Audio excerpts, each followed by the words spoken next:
And when I first got hurt, it was like, this is the worst. I can't do my job anymore. This is all I've ever wanted to do. This is who I am. What am I going to do now? And now I look back on it, and it's probably the best thing that ever happened to me, because it forced me to start answering those questions for myself. What Mm. am I going to do next? I'm like, I can't do this forever, even if I wanted to stay in the military for as long as I could. I mean, there are people who stay in the military for a long time. We're talking like 30 plus years. Mm. You're going to time out at some point. And hopefully you have thought about what's going to be next. And that's the advice that I give to most people who are pursuing the career now or wherever they are in their career. I saw it time and time and time again. People would do 19 out of a 20-year career. And in their 19th year, they're like, all right, going to school, starting on my bachelor's. It's like, man, you're a few years late for this. Like, lift your head up a little bit and at least think about what other options you have and what else you could potentially do in case something happened.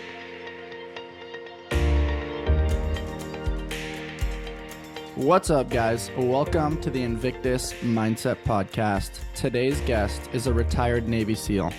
He's a record-setting wingsuit pilot, a base jumper, a public speaker, and the host of one of my favorite podcasts, Cleared Hot. This man is world-renowned and needs zero introduction. Welcome, Andy Stumpf. Welcome to the show, man. Yeah, what's going on? Thanks for having me. Stoked to chat with you today. We talked briefly offline about our very first interaction with former Invictus member Brandon Lillard at Skydive He's San such a Diego. character. Dude, we can get into his story a little bit later too. He's actually been a guest of ours maybe a couple of years ago, right at the beginning of the show.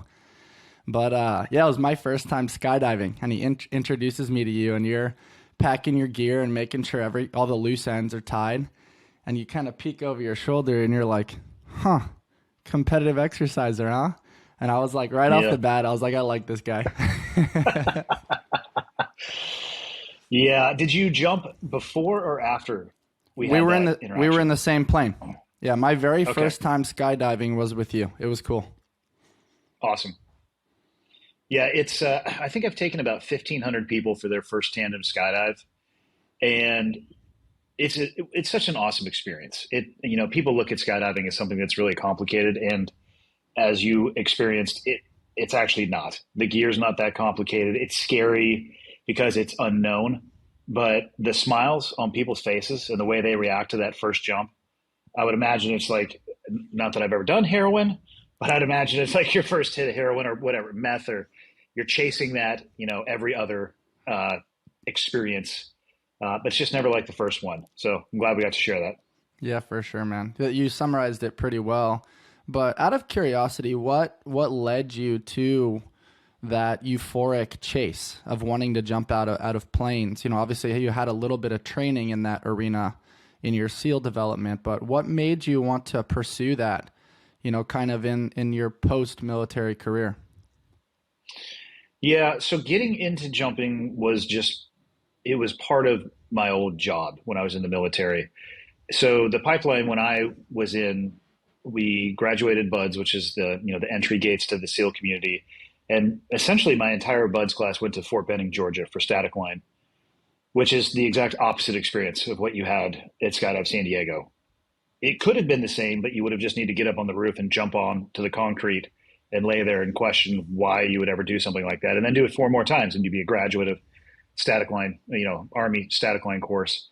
Wow. So you get to your SEAL team and you have 5 jumps, and, this is pre 9/11. So training was a huge component of what we did. And we would break up, a 2-year cycle would be broken up into a 6-month deployment, but 18 months before that is all training. And a portion of that is air operations. So you'll work with helicopters, which you can static line and free fall out of. You'll work with aircraft, but there's 2 very distinct groups. There's the group on the side of the aircraft that has the cable that you hook into and static line jump.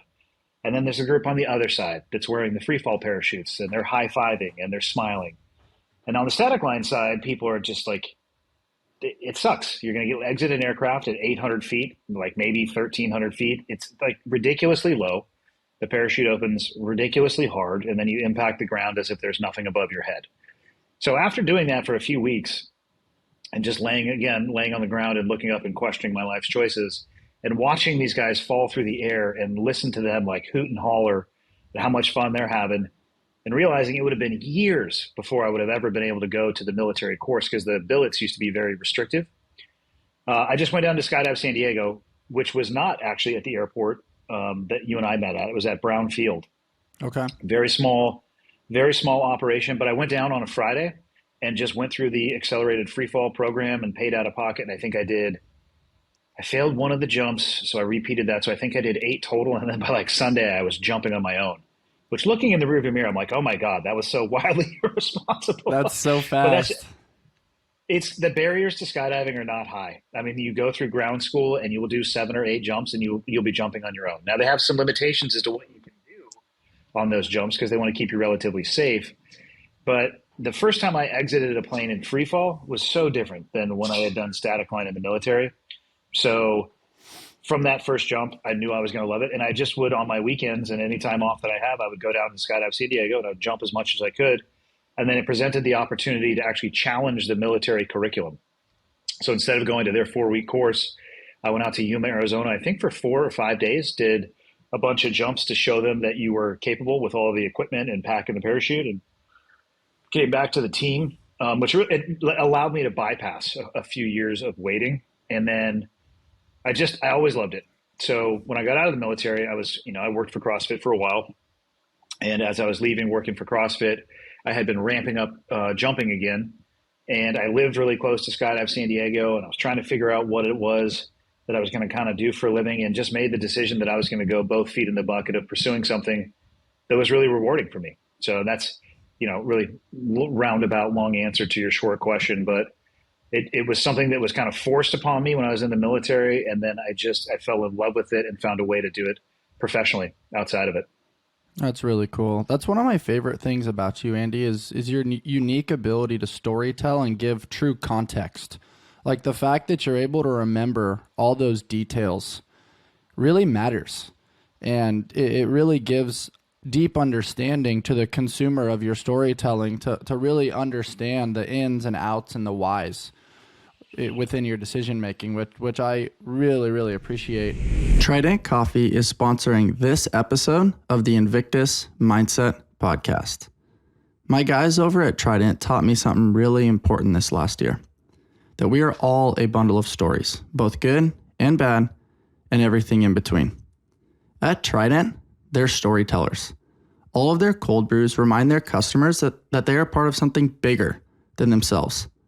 They help create connections through symbology and storytelling that engage their customers on an emotional level, and this distinguishes them from other coffee brands. You can find Trident in Imperial Beach and in Coronado. They offer over 14 plus nitro cold brews along with dairy-free options. You can find the perfect brew and pair it with one of their treats from their keto bakery. All these options will allow you to support your health and fitness journey with Trident Coffee. They're more than just a coffee company. You can check them out over at tridentcoffee.com and use code Invictus20 for 20% off online and in tap rooms. Once again, that's tridentcoffee.com. Use code Invictus20 for 20% off online and in tap rooms. Take your coffee experience to the next level.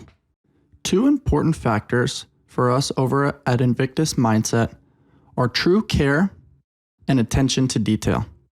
My friends over at RX Smart Gear have been bringing innovative fitness tools to the market since 2009.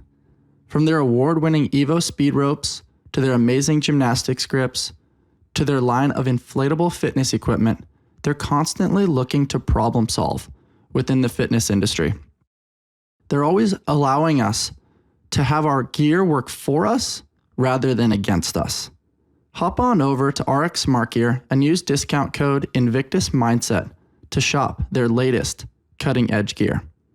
Have your gear work with you and not against you. How did you kind of overcome the fear associated with it? Like, what was it around not really seeing oh man, I could die from this, or I could severely injure myself on this. I'm going to actually go all gas, no brakes.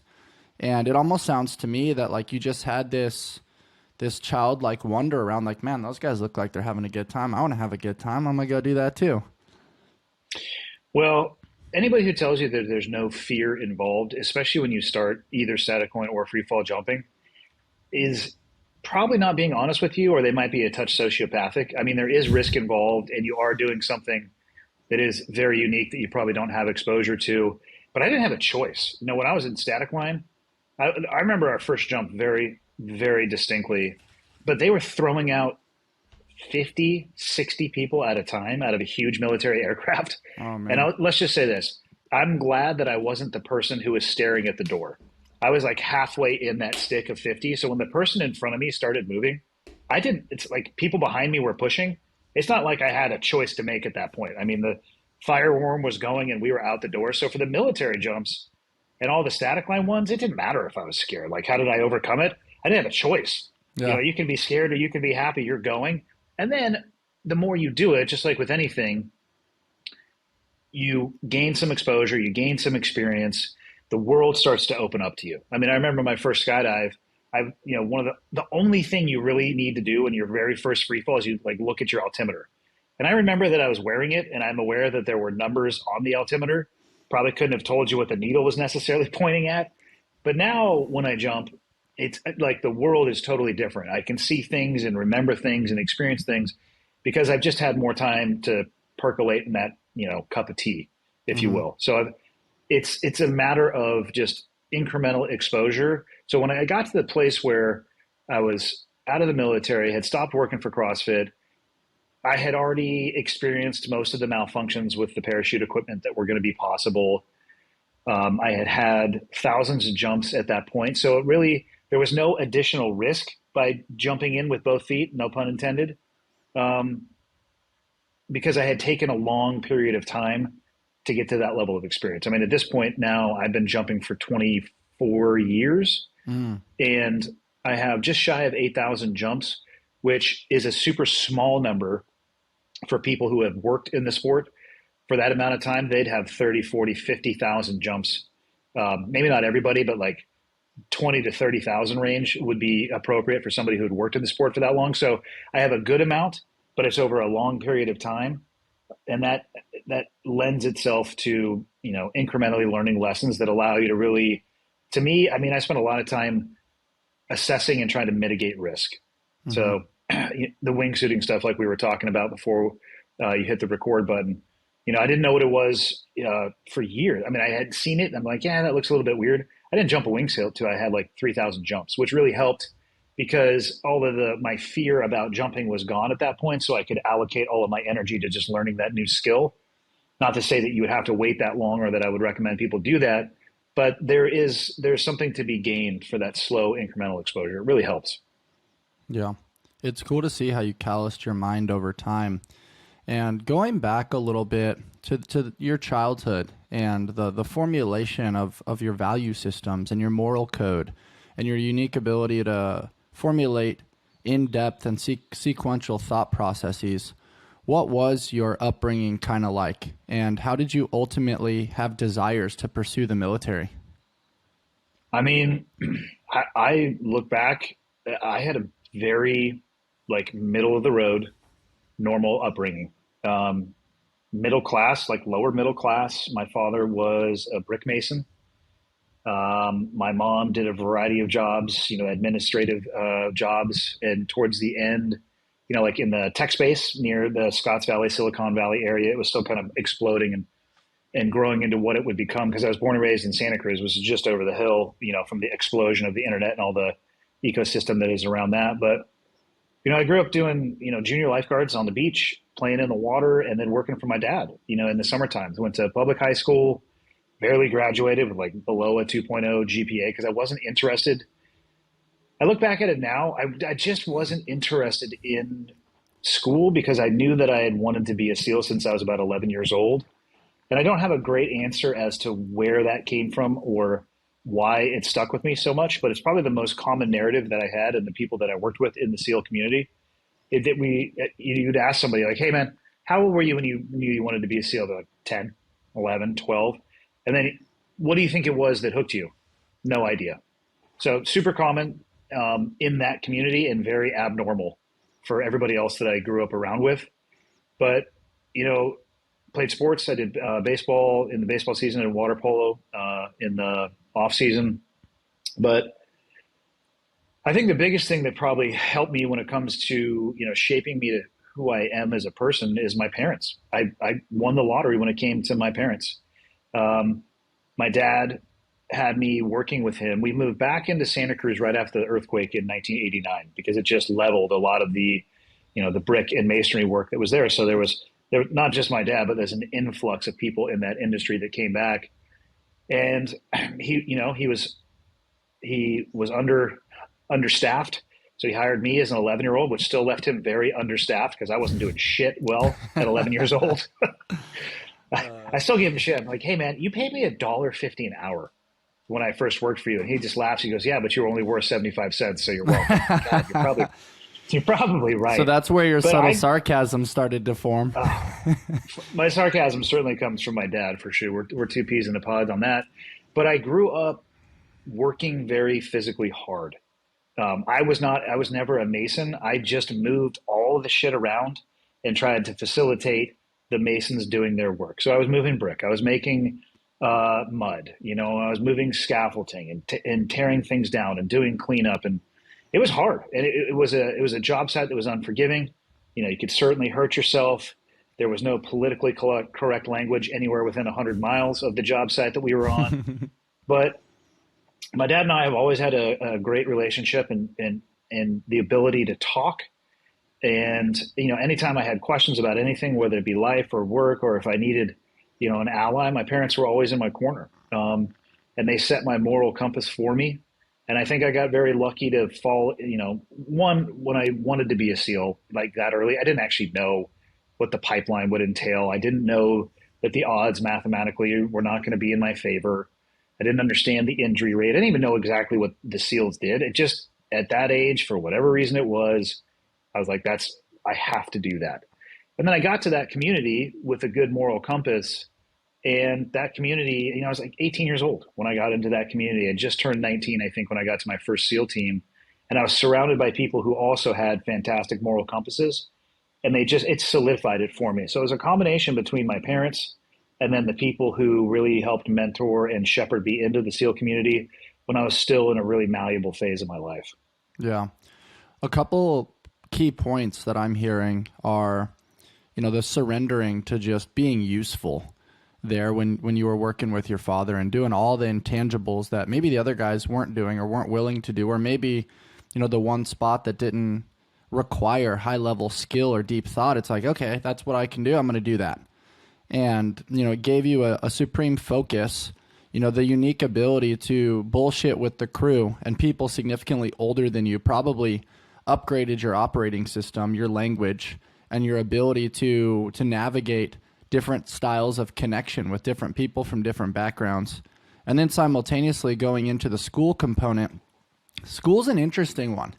I've heard you and Rogan talk about this a little bit, and it's just like our education system is kind of formulated to be like, hey, memorize these things for this exam, then you're going to be ranked based on your scores to said exam. So really it's teaching you to be a great like factory worker for the Industrial Revolution time.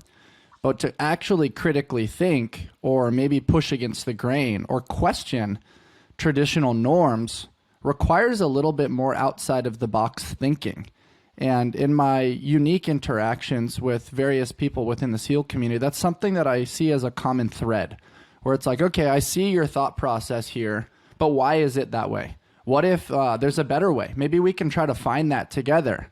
And I really admire those 3 points around, you know, you sharing a little bit of your storytelling in your upbringing, because I think those make you distinctly unique and you don't even know it. It kind of lives within your subconscious. Yeah, again, I didn't have a choice working for my dad either.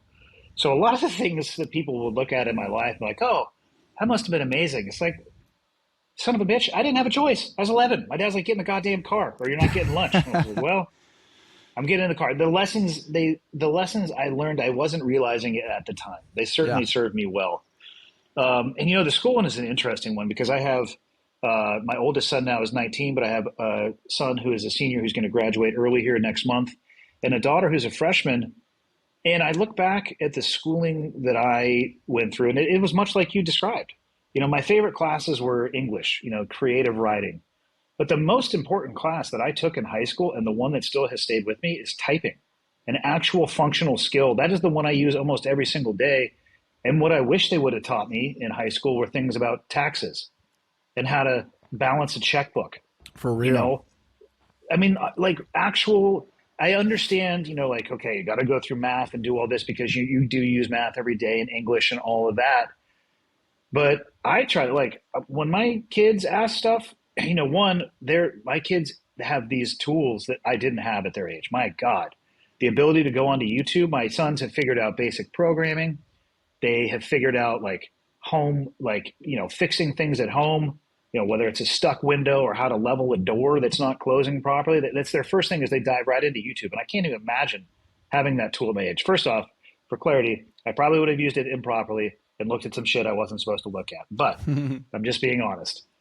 That portal to knowledge is unbelievable and it's endless. You can go as deep down the rabbit hole as you want to go, and you have all these touch points to people. And so they have their schooling, they do that on YouTube. And then I try to teach them stuff like, hey, here's how you change a tire. Do you actually know where the jack is? And you're like, things that have helped me in life that you're not going to get taught in school. But how awesome would it be actually if they did teach a class in school where they show you how to change a tire on a car? That would be Hmm. pretty sweet. Or literally how to balance a checkbook. Here is how you could look at investing. Like there's so many things that school does not prepare you for. And then you graduate and it's like, here I am, world. I'm ready to go. Do you think But you're that's not. purposeful though, where the world almost doesn't want the next generation to pick up some of those skills because it gives them too much knowledge and power to seek edges and push boundaries? I think some people could look at it like that. I think if you were really insecure in who you are, you could look at it like that. Because I look at it the exact opposite. I want people to explore as much as humanly possible, and I want to ride the wave of the amazing things that they're able to do. Yeah, And none I of agree. those things I'm going to get, yeah, I'm not going to get credit for any of those amazing things. And I don't care. Like, let's go with the whole rising tide lifts all boats theory, as Hmm. opposed to like, hey, we're going to drill a hole in the bottom of your boat because we want to slow down your ability to grow. I'm the exact opposite. Put the gas pedal on the floor. Yeah, totally.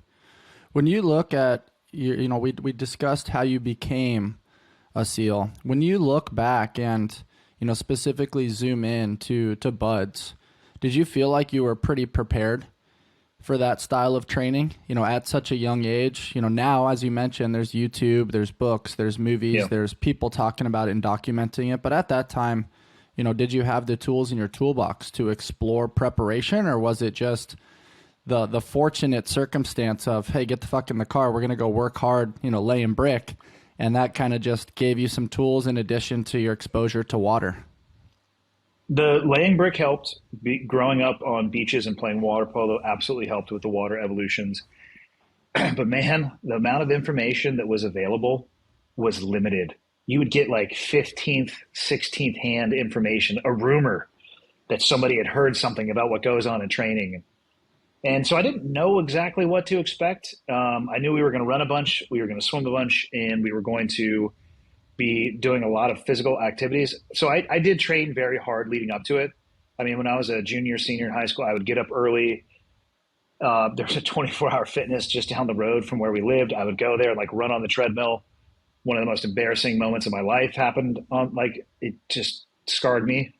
I'm like a junior in high school, 17 years old, two very attractive women running on a treadmill. There's an open one in between. I step on the non-moving portion of the treadmill on my run, backflip, and immediately leave the gym. I don't know if I ever actually went back. It was soul crushing to me at that age. I wasn't ready for it.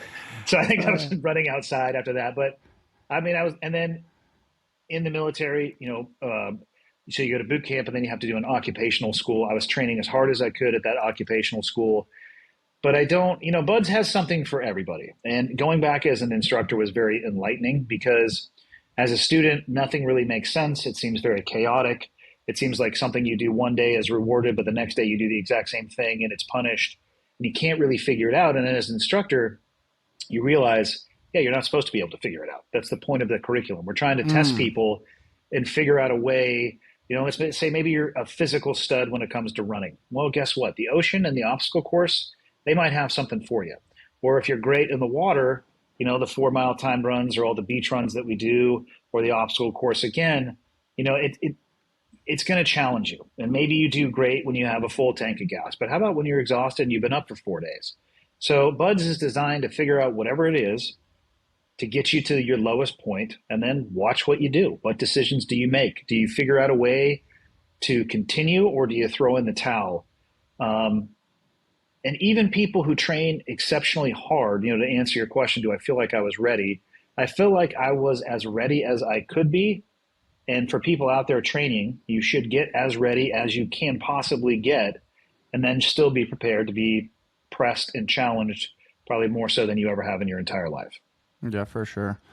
Looking at it through the lenses of an instructor, which is where you ended up post-military, do you align with some of the things that Goggins has said around, like, some people just felt like, the instructors were there to help support and guide, but he's kind of categorized it like he felt like he was being more judged. Like a lot of the instructors were thinking of it more so through their personal lens of like, how was my experience in relation to his experience right now?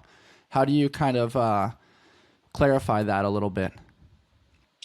So, the instructors are human beings, so it's very hard for me to say with any level of certainty exactly what he was particularly dealing with. There are instructors that will come there with a chip on their shoulder, and it's almost like a character that they choose to play, and they want to be very aggressive, and they want to kind of grind people, and they want to yell. In the 18 months that I was there as an instructor, I don't even think I raised my voice one time.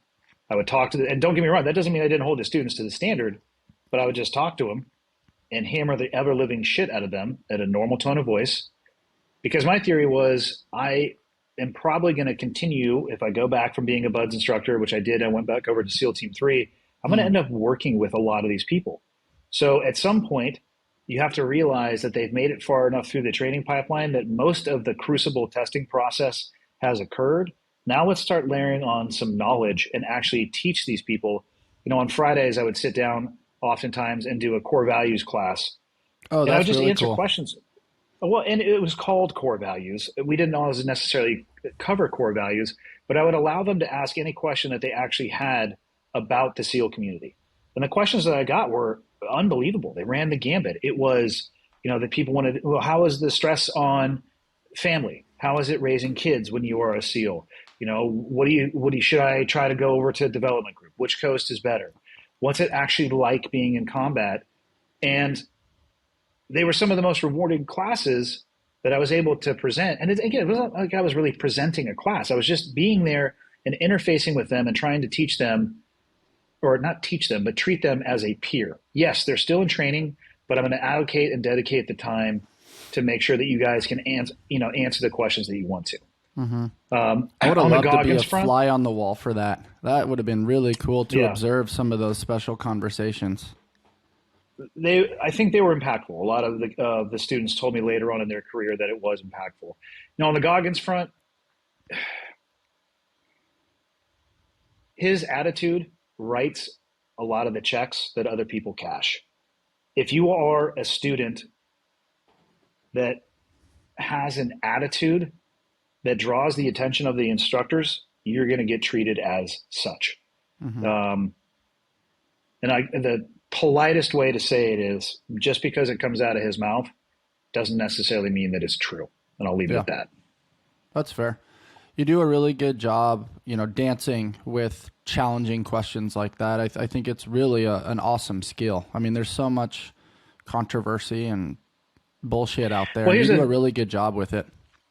Well, here's the thing. I have extreme criticism of him and the way he portrays his military career.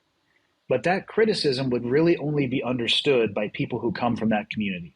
Because I would be talking about things that most people don't have any understanding of, and it doesn't have a lot of value. And I recognize what he has done post-military, and I recognize the fact that he motivates millions of people. And who am I to say anything negative about that? So my criticism needs to be shelved or at least contained in a very specific box because what he's doing now, if he's making people's life better, if he is setting an example for people that they are following and having improvement, I mean, I'm not going to stand in the way of that. And there's no real value for me to dredge up, my criticism of him. If he ever wanted to sit down and discuss it, which he will never do because it's not going to go his way, that's one thing. But until that point in time, if that ever happens, which I don't think it ever would, it's pointless, and it makes me look like an asshole by wading back into that pond. I think it's supreme maturity, though. I appreciate your insight on that. And, diving back into your military career, how many deployments did you serve? And did any of them in particular really stand out to you? So I did 2 deployments pre 9/11. The first one was to Japan, and pre 9/11 was training. Our whole life was around training and the preparation for the what if. If something happens, what if something happens? Are we going to be prepared? And then we would forward deploy throughout the world in case something did happen, so you could respond quicker. Spoiler alert: nothing happened. So my first deployment was to Japan, and my second one was to Guam. 9/11 obviously was what it was. So I did 2 pre 9/11 and then 8 post 9/11. And as far as ones that stuck out, even on the pre 9/11, deployments, I had some of the closest friends that I've ever had in my life. And God, we had so much fun. I mean, like you're sitting on, a little small Zodiac in the middle of the ocean near Guam, and a submarine periscope comes by, and you get to hook to a buoy and then do a breath hold down into a dry dock shelter and spend a month on a submarine doing exactly that. And it's like, who gets to do that? Like nobody. And it's awesome. And it's all your friends. So, and there's no combat involved in any of that. It was just a really wild experience. I mean, I ate till I was tired, and I slept until I was hungry, and then we'd go swim around for a bit. It's a pretty sweet month, actually. And, the second deployment to Guam, same thing. Like training trips to the Philippines and Thailand and doing like jungle survival stuff, or just being with your friends, training extremely hard. Everybody's got a pretty similar, mission focus and drive. And then post 9/11, obviously very, very different deployments, because they no longer were conceptual deployments. They were very practical deployments. And there's at least 1 or 2 things that sticks out on every one of those. But again, the baseline of that is the people that I was surrounded by. I think when people ask me, what is it that I miss? I don't miss the combat aspect of it at all, but I do miss some of the people that I used to work with. I mean, that for me is what made it what it was.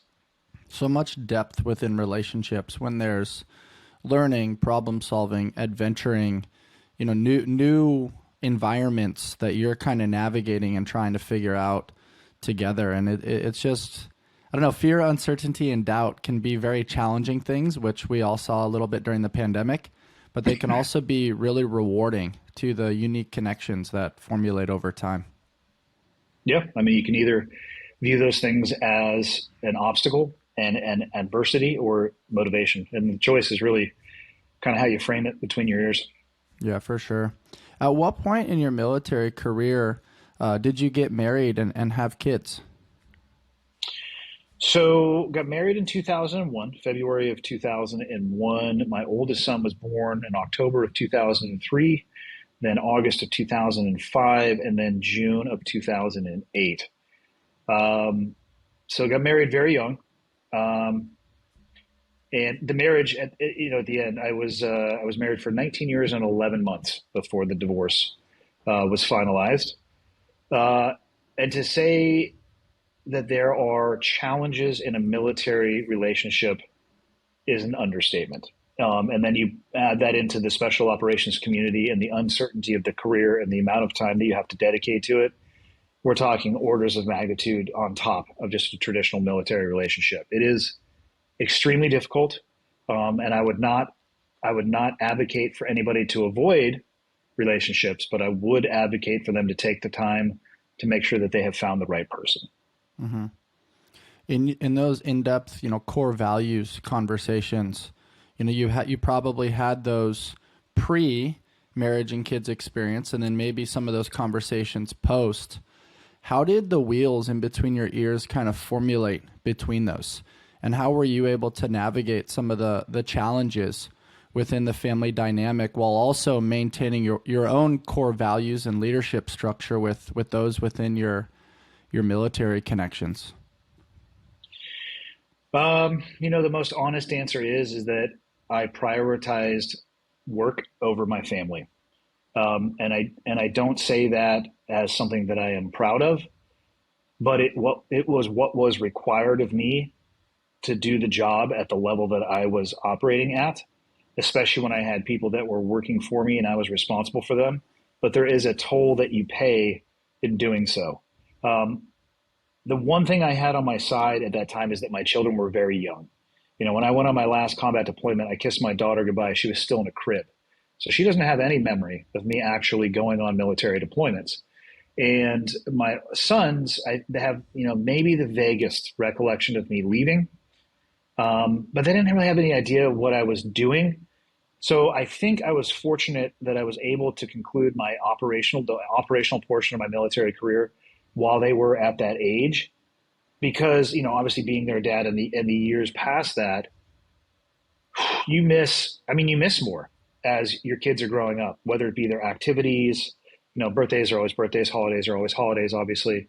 But for anybody who doesn't have kids, I'm here to tell you right now, it's not the most exciting thing for like the first couple of years, because they just like look at you and shit in their pants and like burp and they want food and they're like, oh, this is not as fun as I thought it'd be. Let's play catch. You throw the ball and it just goes past them. You're like, son of a bitch.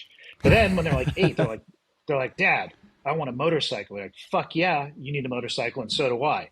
So, it's just, I don't even have the vocabulary for how much I love my kids, but it's super different when they're really young and then when they're growing up and you can do stuff with them and talk. What do you want to do? What are you passionate about? What do you want to explore? Yeah. I got to do a lot of that because as I was winding up my military career, they were growing up. So I think I got lucky when it came to finishing the operational career when the kids were younger, but I'm not going to say that the military was the cause of my eventual divorce, but I will say it didn't help. And by saying that, what I mean is my dedication and allocation of my energy and time towards the occupation, because the job came first. Mm-hmm. I appreciate you sharing that. I know that's not easy. I think there's a ton of value in there for other people that are potentially following your footsteps or in a similar story right now. When you look at your military career, the relationships obviously stand out, the lessons. There's so many transferable skills that you're sharing with the world in a form of consulting and leadership strategy now. But there was one particular experience that you shared in depth with Jocko quite a bit around getting shot in your hip. When you reflect on that experience, what are some of the key points and the lessons that you acquired from that very challenging experience? Lesson one is don't get shot. It's not very fun. It doesn't feel good. So we can strike that one off for most people. There's the sarcasm from your dad again.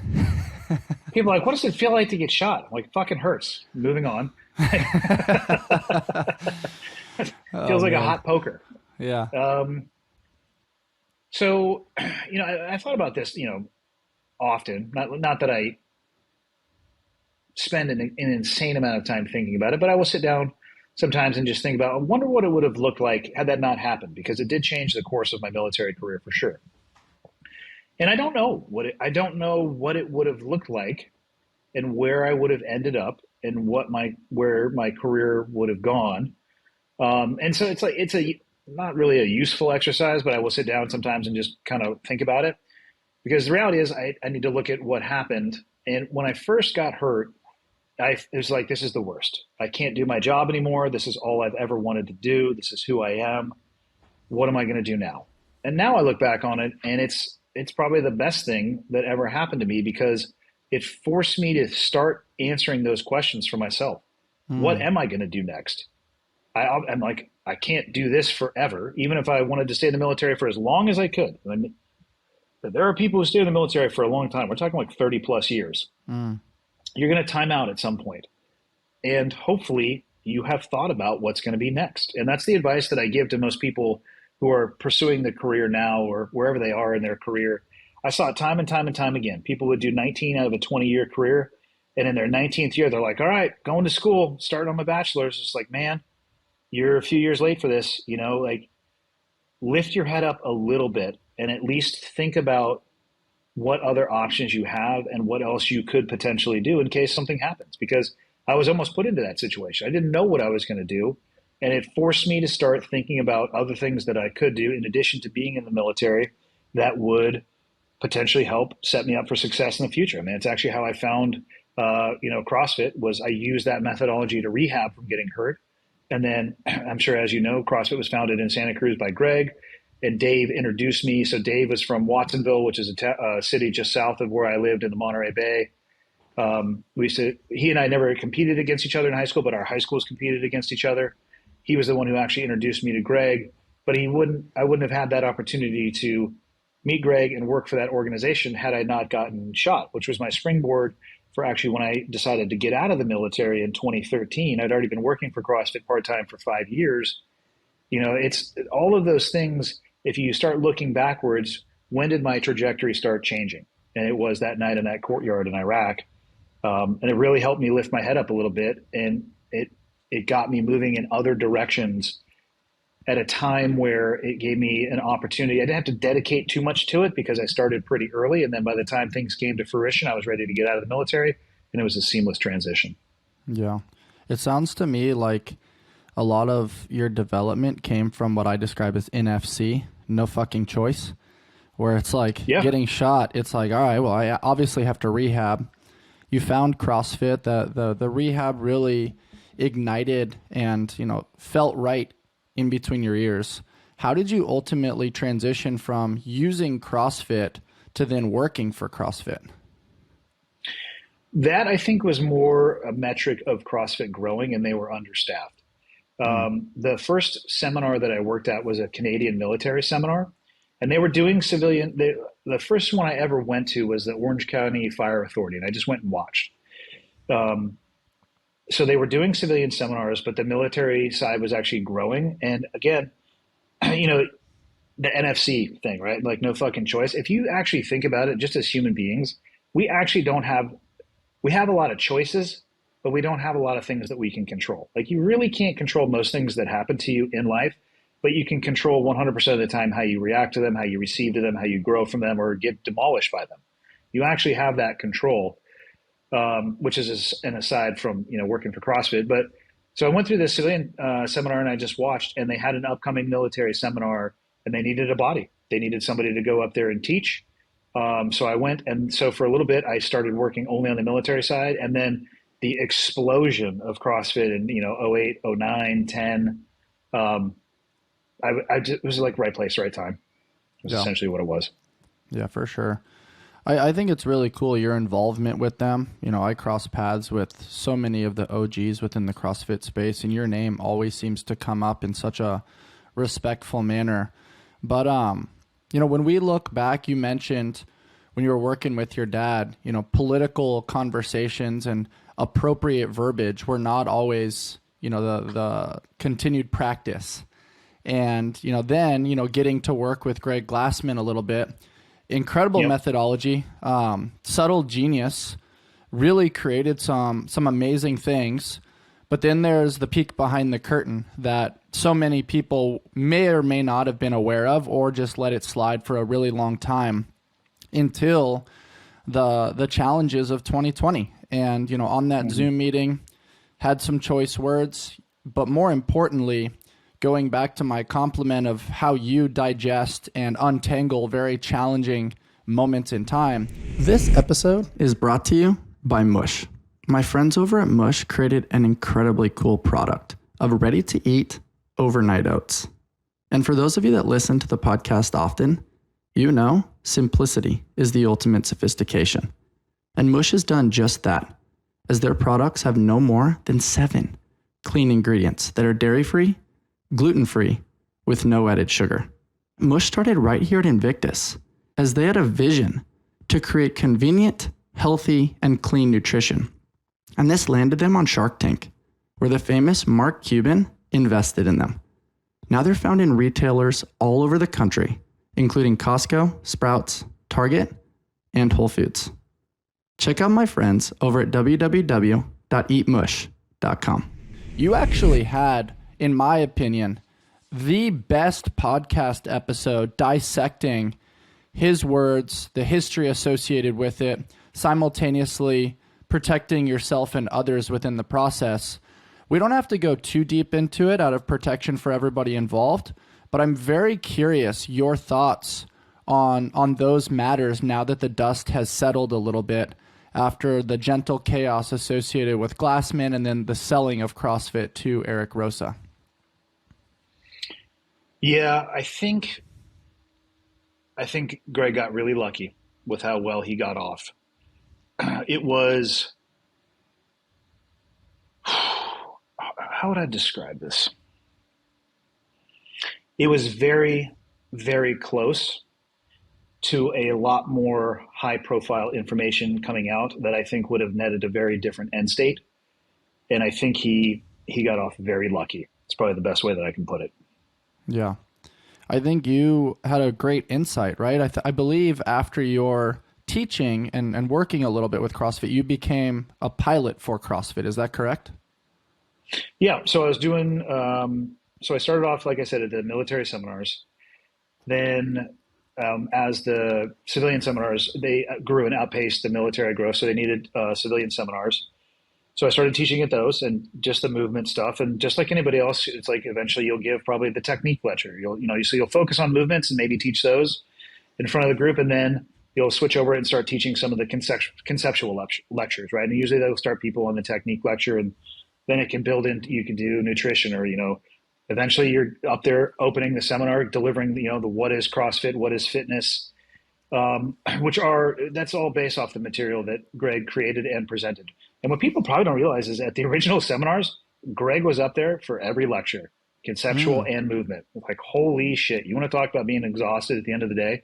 It's tough to present for that many hours. Yeah. And as he started load sharing that and task sharing that, it got to a point where, like, okay, there's 52 weekends in a year. Well, we need to have another seminar crew where Greg is not at. So, and that's when I became a flow master, and I was given my own crew, and I traveled all over the world. And then did a military deployment in 2010, came back from it and switched over to what I would call the business side of the house. For a while, I ran all the charitable initiatives. I managed the Reebok relationship for about 3 years.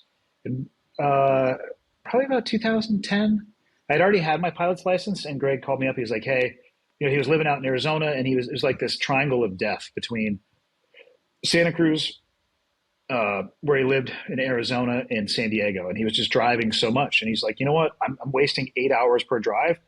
Well, let's get an airplane. I remember you had your pilot's license. Go start training again. He eventually bought a small Cirrus SR-22, and I flew him all over the place in that thing. But yeah, I was his essentially personal pilot for a couple of years. Wow. So much great experience for you along that journey, and deep thought, deep understanding within the CrossFit methodology. When you look at the methodology, constantly varied, high intensity functional movement. I always like to challenge the phrasing of high intensity, where I really do think it's probably varied intensity depending on the individual and kind of what they're going through. How is your thought process around the methodology, where the sport has gone, and how affiliates are kind of being run from a gently zoomed out lens now?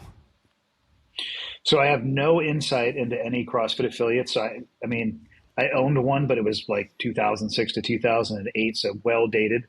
Mm-hmm. I don't train at a CrossFit affiliate. There are a couple up in the Kalispell area that I live in, but I have no insight into how they're being run anymore. The sport itself, I stopped paying attention to the games when I stopped working at the games. I was there, the managing and liaisoning between CrossFit and Reebok. So I was intimately involved in everything from, the very first endorsement deals for Graham Holmberg to the first, the outfitting of all the athletes, all that stuff. I think it's cool if it motivates people, but it's probably the best and worst marketing for CrossFit, because people think that the games is what the programming should look like, and that the body types of the people in the games, more on the female side of the house. You hear this one from women a lot. Well, I don't want to look like that. It's like, those people are literally professional athletes who are doing this. I mean, I'm sure you've seen it at Invictus. It's like, most people at Invictus don't look like that. They are somebody who is just trying to look better, be healthier. which leads me to, the methodology. I love the methodology. It's one of the things I've always been open and honest about. I think it's really pure. It definitely made me better at my job. I was much more functional once I started doing functional movements. Shocker, Yeah. And I loved it. And since I've started doing jujitsu, I work out far less, and my body has actually never felt better. Being away from a barbell a little bit, there's a balance because jujitsu will develop asymmetries. There's a lot more, pulling than there is necessarily pushing. And stability and, elbows and shoulders and knees and stuff like that. So working out is still a priority, but when you first start, it's so exhausting. You just don't have the energy to, but as you develop, again, more exposure, more experience, you can become more efficient. You're going to need to work out on top of that. But anytime I do work out, it's still the exact same methodology. There's nothing I could ever say negative about it. I have plenty of criticism of Greg. I have no criticism of the CrossFit methodology. That's awesome. I love the way you described making the transition to the business side of the house. How was that transition and that walk, in the in-between? Because I feel like that's a subtle deconstruction of identity from a guy that, was, highly physically active, maybe prided himself on being the badass, and then transitioning to being a thinker and a leader and a manager of people and understanding how to process systems and appropriate communication strategies to get shit done. It's definitely tinkering in a different arena. And how did you handle that? Yeah, it was a shit show. That would be the technical description of how that walk from doing seminars to the business So I'm doing side. it right now is what you're saying. Yeah. I wasn't managing anybody. It was myself and a lawyer that were basically working together to make sure that the contract was being executed properly on the CrossFit side of the house. It was a super small team. And, it was the first large relationship that CrossFit had entered into. So I think it's very safe to say that we were building the airplane as we were taking off on the runway. I don't think anybody really had any idea of what it would be, what it could become, what it was going to look like, the complications involved in it. So I really liked it because it was a new and fascinating set of challenges that I didn't have a lot of experience with. If you work at 50 level ones, you understand how they are going to go. You can give the lectures. You're probably not going to encounter a new set of challenges or a new set of questions because you work 51 instead of 50. In the business world, every day I was like, I don't know how to do that. I don't even know what that is. So first I need to figure out what the fuck you're talking about. And then I'll try to figure out what it is we're trying to accomplish here. Mm-hmm. And I love that. I'm a fan of doing things that are challenging. I think there's a lot of reward in that. I think seeking discomfort, and that doesn't have to be physically. That could be mentally. That could be, emotionally. And more than anything, maybe a better way to describe it would be just pushing your boundaries and constantly and consistently trying to move the needle, not by like catastrophic leaps and bounds, but a step at a time. I think lifelong growth, it's one of the things I know I love about jiu-jitsu. It can't be mastered. Like it's just, you're going to always, you have an opponent that has a say. They have their experience, they have what they want to do, and they're trying to impose their will on you. And you can try to force it, or you can take it as the situation presents itself, use less energy, focus on your efficiency, focus on your technique, but you're still never going to master it. And to me, that's so fascinating, and I just can't get enough of it. That business side was exactly like that. It was just totally different, never-ending questions. But since they were new, I was just fascinated by it. I really enjoyed it. Yeah, I think that's a really cool description. Something that's fascinating. I was coaching a client the other day at Invictus, and he asked me, my background was professional basketball and then CrossFit. And he was like, well, which one do you miss more? And I was like, well, I think I pushed my boundaries and exercised everything I could in each. But the one thing I really missed about basketball was like the psychological jujitsu of like, if somebody had their hands on me, I could get them leaning a certain way, or really problem solving with weight distribution, or, pausing or faking or using, different tools other than speed and strength to manipulate the situation to my advantage. And that's something that all of a sudden there was like this aha moment in the terminology of psychological jujitsu where I was like, man, maybe jiu-jitsu is the next thing. I've heard you talk about it. I connected with Jason Khalipa about it, and he just raved and his eyebrows perked. And it seems to be a really cool correlation to what's next, how to remain physically active without continually getting beat up by a barbell and having insurmountable metrics that are a little bit silly at times. But what are your thoughts on kind of that dichotomy as people are gently moving on to a new chapter, a new phase, and how jiu-jitsu fits the mold for that?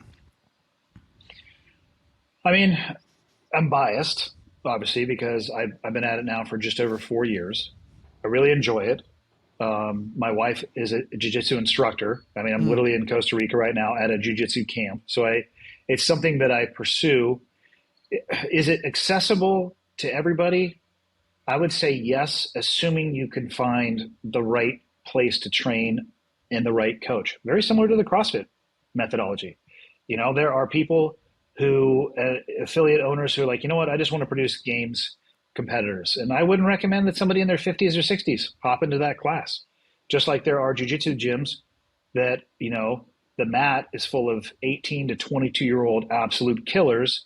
And it's probably not a good idea for your grandfather to go and drop in on that class and try jiu-jitsu because they're going to go, sweet, get over here because you're the minnow in a pool of piranhas.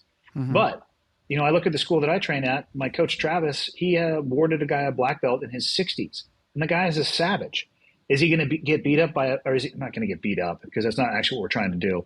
Is he going to lose to a black belt who's in his 20s? Yeah, all the time. But that's not the metric, right? He's on a journey against his previous self. But it is accessible to, I think, everybody. And again, like I said, I'm going to caveat that with assuming you can find the right location and the right coach, but it'll challenge you. I mean, it is taxing. It is a spectacular workout, especially when you first start because you're just ridiculously inefficient. Again, just like CrossFit, you see people muscling their way through the movements. And the more that you do it and the more efficient you become, you know, the stimulus is a little bit less effective. So you can either go harder or figure out other ways to challenge yourself. There's a flexibility component to it, you know, a cardio component to it. It's not going to build a lot of strength, but depending on where you're starting, it certainly could add strength. And my goal is to try to be able to do it as long as I can because it has increased my mobility. You know, I sleep better when I work out. Emotionally, I do better when I'm physically active. It was a great transition, and my only regret about jiu-jitsu is that I didn't start it earlier. Oh, that's cool. That's really cool. How did you find your way into leadership consulting and, you know, really using the skills from all these different facets? I mean, Andy, it feels like you've lived like a few different lives.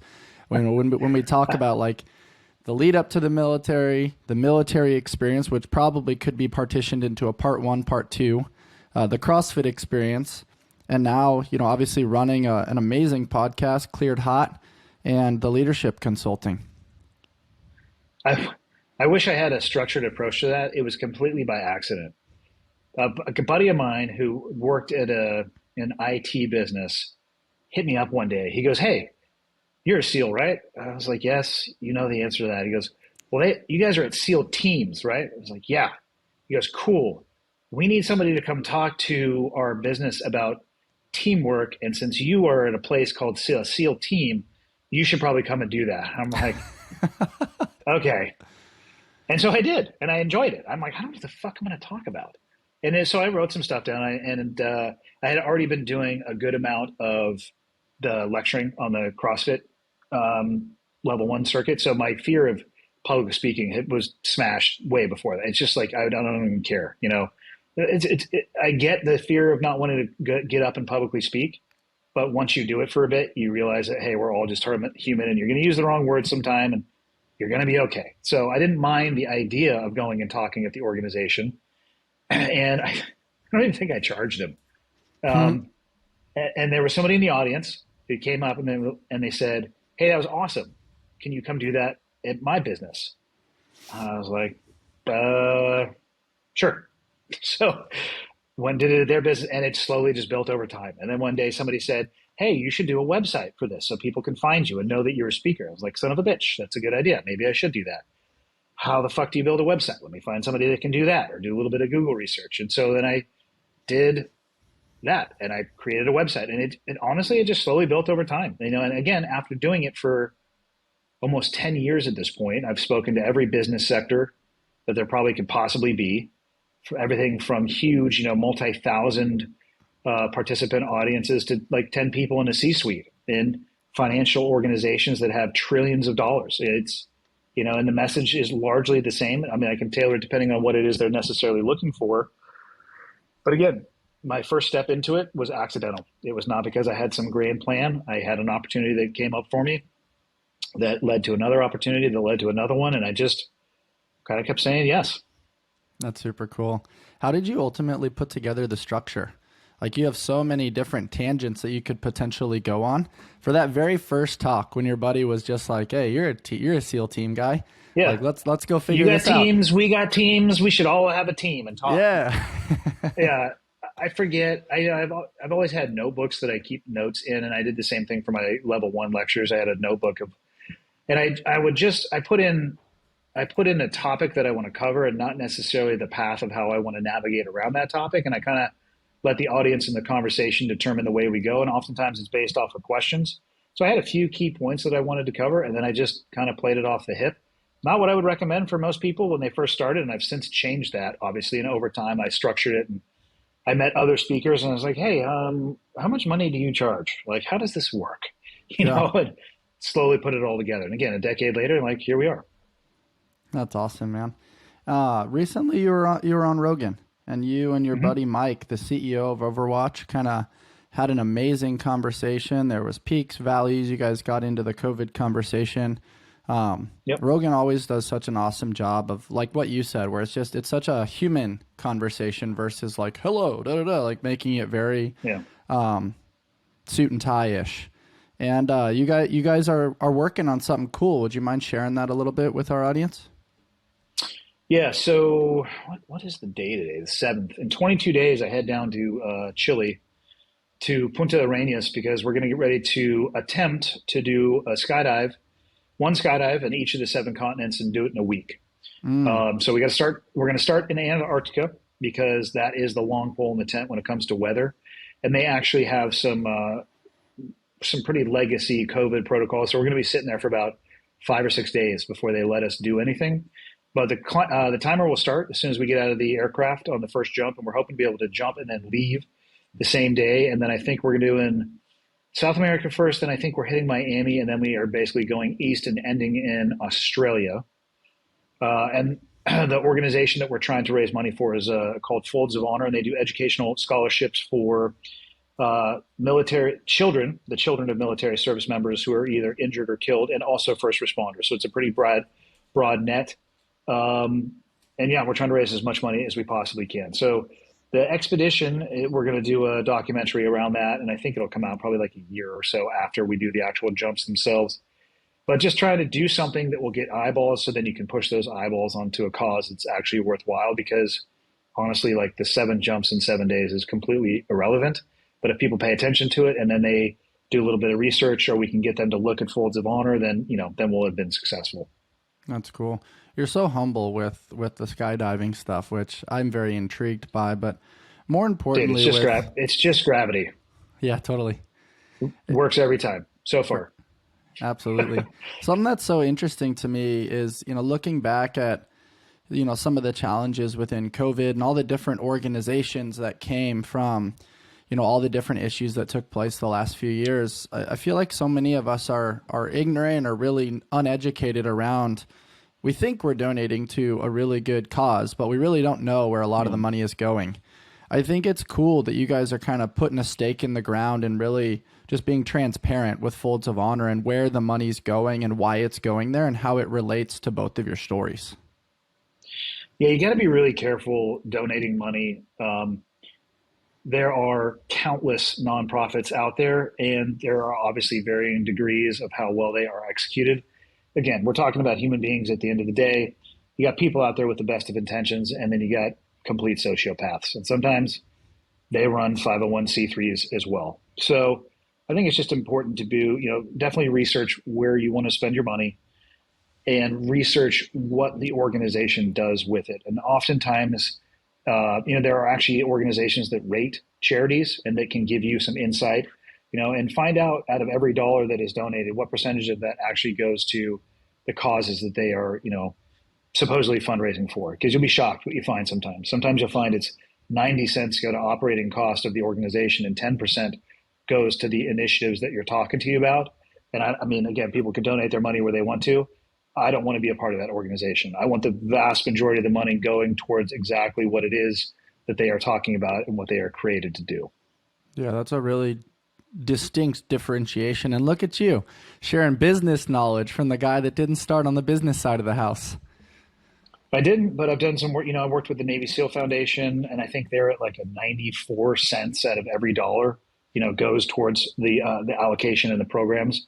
Like, it's a fantastic rating, and they have a very transparent, bookkeeping system, their reporting system, all of that stuff.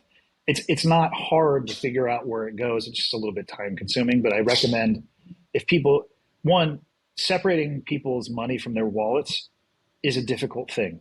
And it should be, because they work really hard for that. So if people are going to be willing to make that donation, just spend the time just to make sure that the money that you worked very hard for is actually going to do something for somebody, and, not upgrade the office suite of the entity that you just donated to. Yeah, absolutely. Your podcast, man, is really, really awesome. I enjoy what you have to say. Thank you. I enjoy the guests that you have on. How do you kind of navigate that? That's a completely different business space of operation, where in the beginning it's like, I have something to say, I want to put it somewhere. And then it leads to guests and scheduling and sponsor reads, and maybe I need a website for that too. Maybe I need production. Maybe I need some sort of graphic design. How have you evolved that side or that department of your business logistics? Slowly over time. My first podcast kit was a classic Zoom 6 HD with 2 microphones, some pop filters in front of them, and like two headsets. And it was audio only. There was no video. There was no advertising. I was like, advertising? I don't even know how that shit works. Why would why would you advertise on a podcast? I had no idea. And then I wanted to be able to talk to more people. I was like, well, maybe I should get a different system. So I, slowly over time, like every iterations all the way up to roadcasters and all that stuff. And eventually people started harping on me like, well, we want to watch the podcast. Fuck, I don't know how to do that. So I bought a camera, which led to multiple cameras, which led to figuring out what software can you use to sync audio and video? Like, this, what we're on right now, the Riverside FM wasn't even an option when I started. I actually went away from doing remote conversations really rapidly because I didn't like the products that were available at the time. I found it really difficult to connect with somebody that you don't know well remotely. Some people can do it better than others. For me, it's not my strength. So I went away from doing that. And then it slowly continued to grow. And when we got to Montana and COVID hit, I was able to find a studio space ridiculously inexpensive. It's a couple $100 a month, and be able to actually professionalize it even more. I upgraded the cameras. I got a different table. I got better microphone. I basically went into Rogan's studio and took pictures of everything. Like, oh, don't worry about me. I'm just going to completely and utterly 100% copy everything that you have. It's not a big deal. And so I was like, I don't fucking care. Go ahead. And I had the benefit of being able to communicate with Jamie, his, producer, and he helped me out with a lot of stuff. I'm very fortunate in that regard.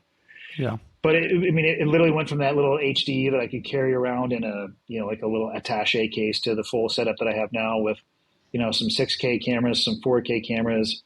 I now have my editor he's not editing, he's doing the live camera switching, and then the video portion is ready to upload as soon as the podcast is done. He helps me with my fulfillment. At some point people were like, you should make a t-shirt. I was like, son of a bitch, I don't know how to do that. I hadn't thought about making t-shirts. So it all just built over time. And again, now we're talking 5 years into the podcast. So, I don't know what the final iteration would be like. I'm getting ready to add an in-studio TV so we can look at stuff. And now that Michael is in the room with me, it's very similar to Joe's setup, shocker. His setup is awesome, but it gives you the ability to reference and look up stuff in real time. Right now, Michael can do that at his desk because he has a computer, but I want to have a monitor on the table so the guests and I can look at it as well. And then beyond that, I don't know what I'll do from there, but I just try to listen to people when they have suggestions. And if it seems like a valid suggestion, I just take action on it. Yeah, totally.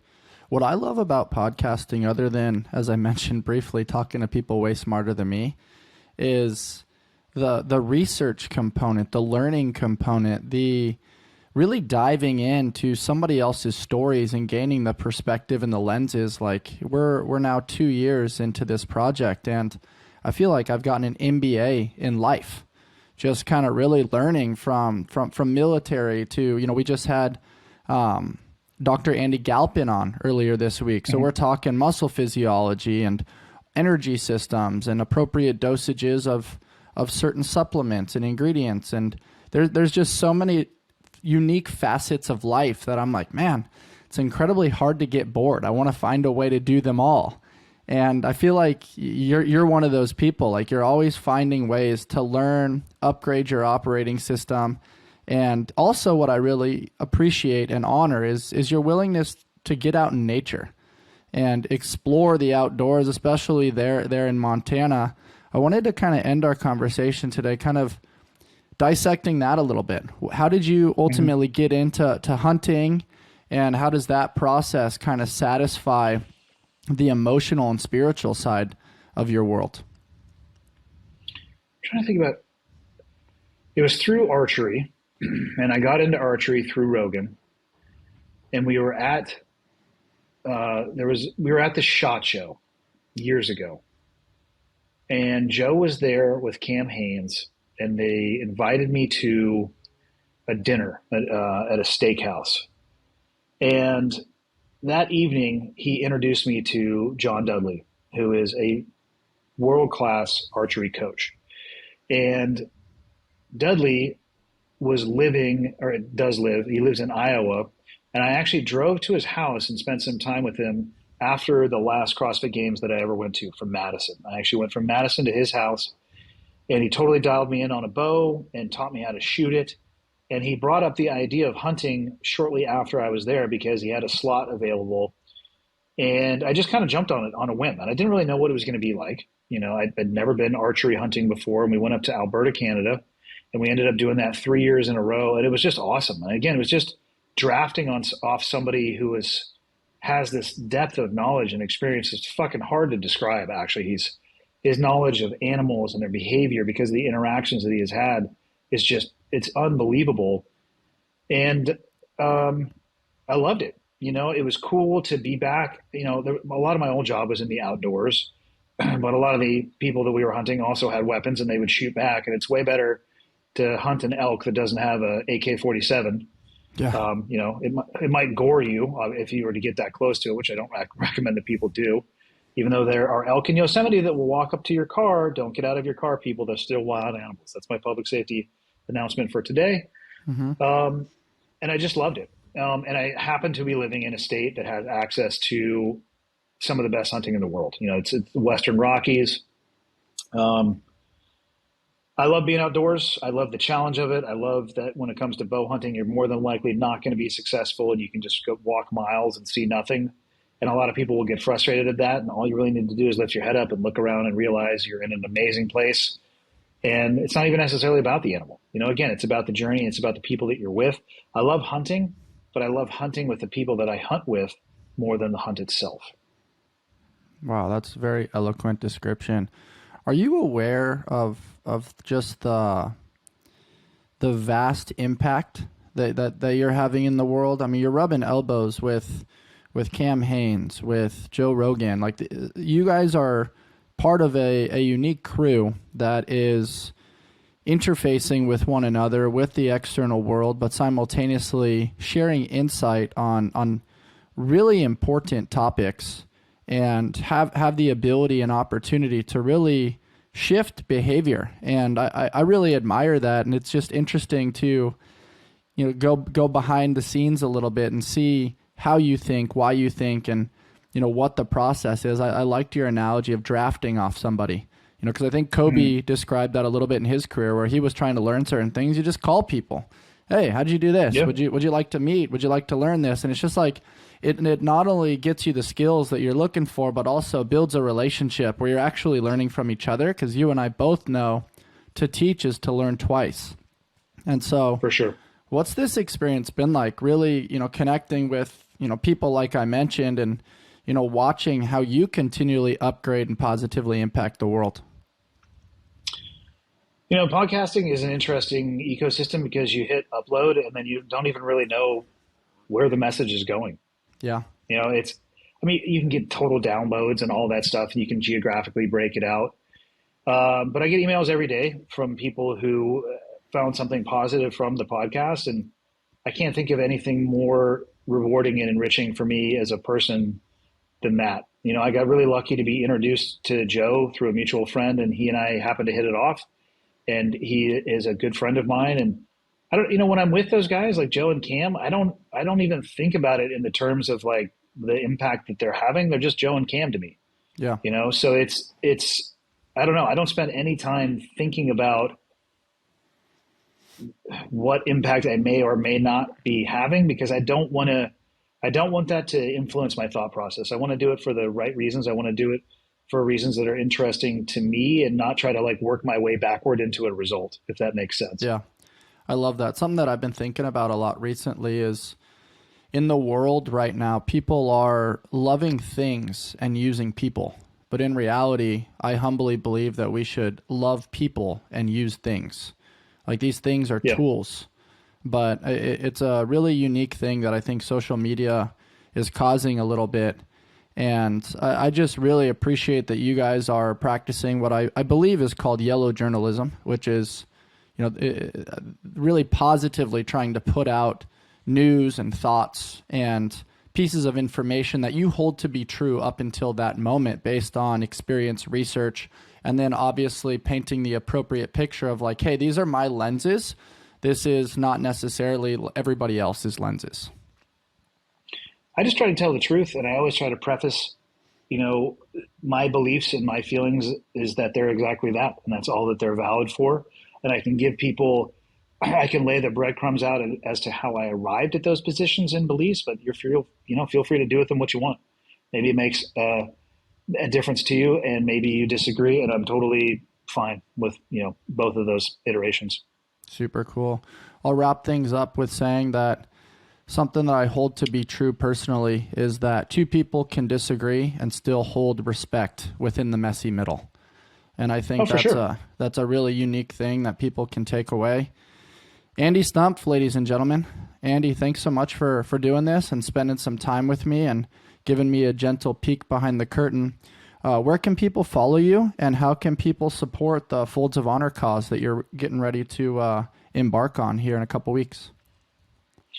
Yeah, so social media, which I have found to be neither social nor media, but it is part of the world that we live in. Mm-hmm. And just my name, Andy Stumpf, within the number 212 after it on Instagram. It's probably the platform I'm the most active on. And there's a link in my bio that goes directly to the fundraising for the 777, which is what we're calling it, 7 jumps, 7 con in 7 days. But, you don't have to go to Folds of Honor through me. Feel free to just go directly to their website and donate. That's one of the things that we wanted to be really clear about when it came to the expedition is anytime we throw up a link, that it has to go directly back to Folds of Honor. I don't want to have these, you see it, well, donate to my site, and then what I'll do is I'll donate the money. It's like, no. Like, I don't want to touch this money. I want it just completely going where it should be going, which is to the educational scholarships for those that are left behind. Love it, Andy. Such high character, high praise, supreme moral code. Thank you so much, man. For those of you listening or observing on YouTube, if you enjoyed my conversation with Andy Stumpf today, please rate, review, subscribe, and share with your friends. And as always, stay on the hunt for who you've not yet become. Till next time, thanks so much, Andy.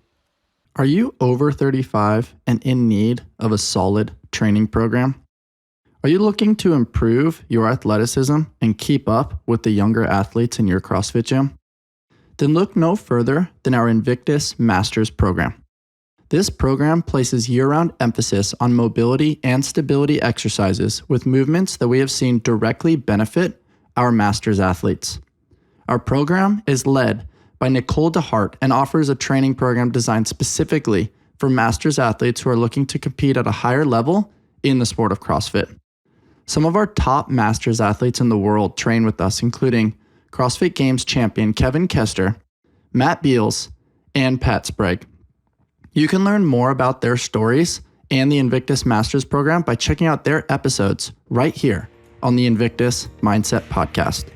If you'd like more information about the current training cycle or to join the Invictus Masters program, please email Nicole at invictusathlete.com. That's Nichole at invictusathlete.com.